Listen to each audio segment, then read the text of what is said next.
The linebackers who brought a little bit of speed and heft and able to really make a big-time play for their defense. They've been denied touchdowns in the red zone twice already. Here comes 3rd and goal. Here's Allen to throw it. And that is caught. Touchdown, Buffalo. Tyler Kroft, his 3rd touchdown now on the year. And the Bills cut into that lead. No surprise there, 3rd and goal down here. That's where they're going to look for their tight end. Yeah, you want that big guy running his routes because it doesn't matter who they cover him with. If it's another big guy, he might use his bulk against him. If it's a shorter defender, might go over the top. Either way, you tend to find a little bit of a mismatch in that area.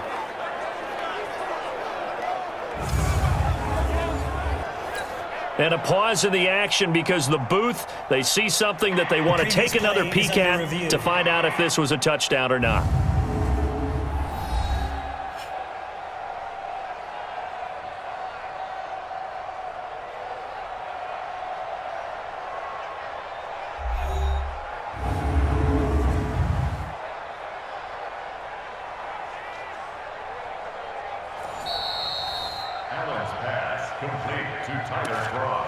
Touchdown, Buffalo. They had to go to the monitor, get an extra look. That's what the technology is for, and this touchdown will count. Stephen Hauschka for the point after.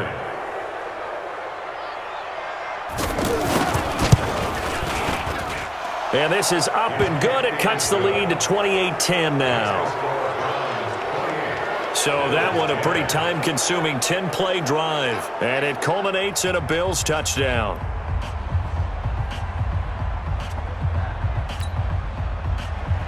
Hauschka now to send this one away following the score. That's fielded in the end zone. And he'll take it back to about the 19-yard line.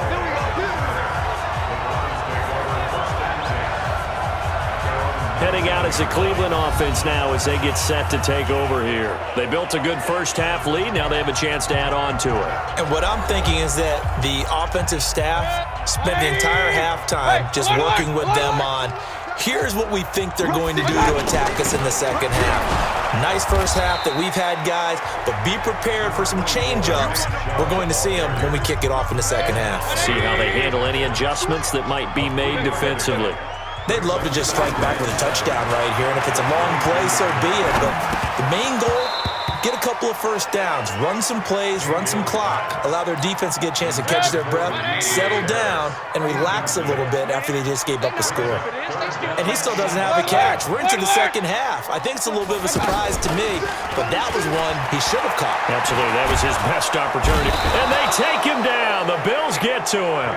Jerry Hughes, he's the one to get him, and that is sack number 7 for him on the year. Sometimes I watch games and wonder why they use play fakes on certain passing situations because it's not going to fool anyone. I don't know if that was the case here, but the end result was the same. No one fooled. The quarterback was hit.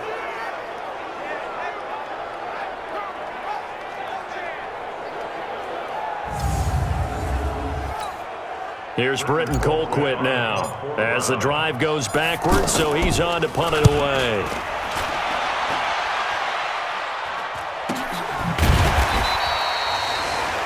So a change of possession here on the punt. And the Bills will take over the football with a 1st and 10.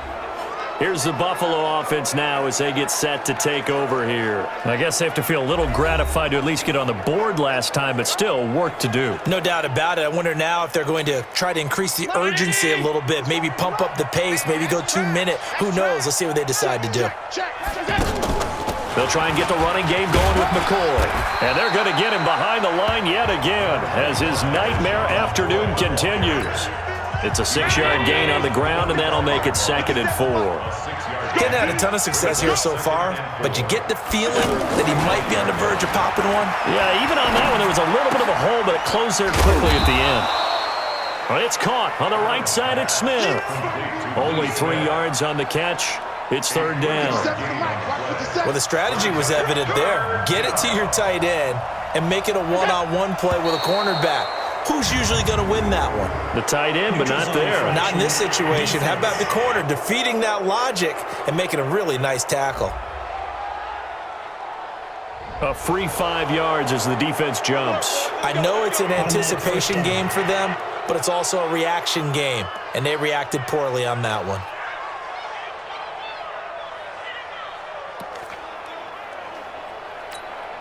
So forget the 3 and out. The penalty makes this 1st and 10.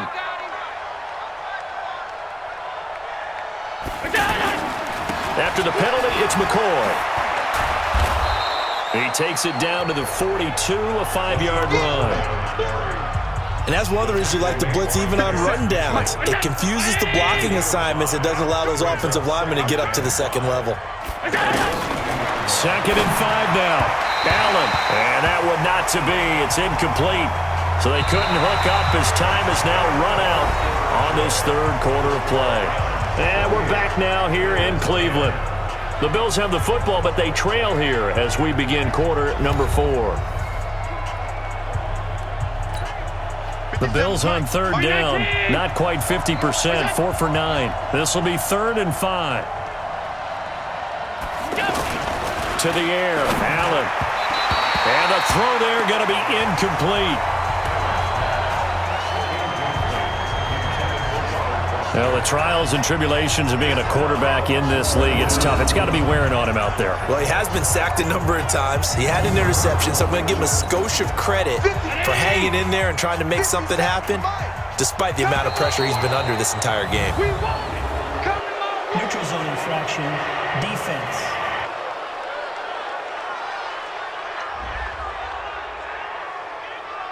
So a jump there defensively. And it's a killer. Watch the football. Don't move across the line of scrimmage until the ball moves. A critical one here if they're going to have any shot at this thing. So they'll go for it on 4th down. Allen will look to throw for it on 4th. And it is incomplete. The Bills' drive stalls out on 4th down. And this Browns defense stands tall. So the defense has to stay out and get one more stop. They were able to do it, forcing the incompletion. So on their record, that goes down as a successful play. Doesn't matter how they got there, how it happened. They got it done. They're the ones that are jubilant.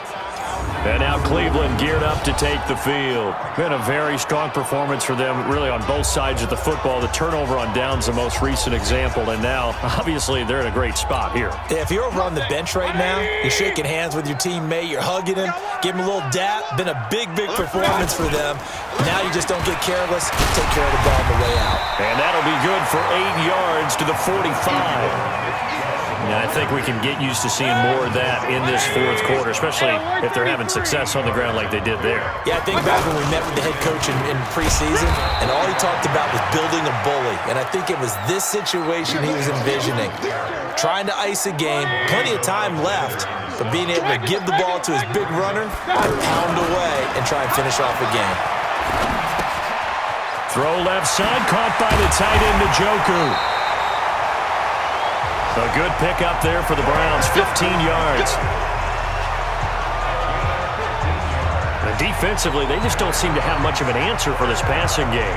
Not at all. Look at the confidence that's exhibited here. With that type of a lead, clock on their side, instead of running it, they're still throwing it, trying to pick up 1st downs and keeping the football.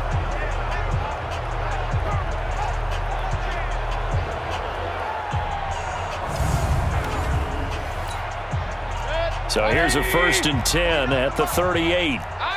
Run. Here's Mayfield. And he finds a man on a crossing route. And he's going to get a solid gain of 9 before being brought down. 2nd and right at a yard. That last catch short of the marker by just a yard leaves him with a very manageable 2nd and 1. On the carry, it's Chubb. And he'll be a couple yards shy of the red zone here at the 22-yard line. I'm guessing you'd say this is kind of the key here. Grind out some yardage, work on that clock, see if you can continue to tick it down. Definitely, you want to bleed things out at this point, right? Continue to possess the football. And this is caught. Touchdown, Cleveland. Odell Beckham with touchdown number 2 in the game and now 11 on the year. And the Browns add on